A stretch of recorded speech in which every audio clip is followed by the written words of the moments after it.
ఓం నమో వెంకటేశాయ. తిరుమలలో అశ్వవాహనంపై కల్కి అవతారంలో శ్రీ మలయప్ప స్వామి. తిరుమల శ్రీ వెంకటేశ్వర స్వామి వారి సాలకట్ల బ్రహ్మోత్సవాలలో 8వ రోజైన బుధవారం రాత్రి అశ్వవాహనంపై కల్కి అలంకారంలో శ్రీ మలయప్ప స్వామి వారు భక్తులకు దర్శనమిచ్చారు.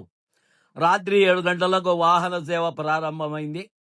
వాహనం ముందు గజరాజులు నడుస్తుండగా భక్తజన బృందాలు భజనలు, కోలాటాలు, జీయంగార్ల వేదమంత్రాలతో స్వామివారిని కీర్తిస్తుండగా మంగళ వాయిద్యాల నడుమ స్వామివారి వాహన సేవ కోలాహలంగా జరిగింది. భక్తులు అడుగడుగునా కర్పూరాహారతులు సమర్పించి శ్రీవారిని దర్శించుకున్నారు.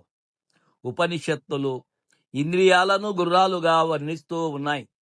అందువల్ల అశ్వాన్ని అధిరోహించిన పరమాత్మ ఇంద్రియాలను నియమించే నియామకుడు. పరమాత్మను అశ్వస్వరూపంగా కృష్ణ యజుర్వేదం తెలియజేసింది. స్వామి అశ్వవాహనాధిరూఢుడై కల్కి స్వరూపాన్ని ప్రకటిస్తూ కలిదోజాలకు దూరంగా ఉండాలని, నామ సంకీర్తనాదులను ఆశ్రయించి తరించాలని ప్రబోధిస్తున్నాడు. కాగా బ్రహ్మోత్సవాలలో చివరి రోజైన గురువారం ఉదయం 6 నుండి 9 గంటల వరకు స్వామి పుష్కరిణిలో స్నపన తిరుమంజనం, చక్ర స్నానం నిర్వహిస్తారు. రాత్రి 8:30 నుండి 10 గంటల వరకు ధ్వజ అవరోహణం జరగనుంది.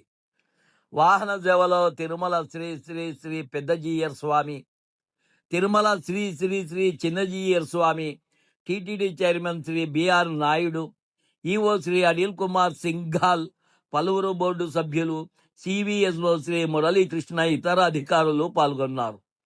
ఈ వీడియో నచ్చితే లైక్ చేయగలరు, షేర్ చేయగలరు, సబ్స్క్రైబ్ చేసుకోగలరు. ఓం నమో వెంకటేశాయ.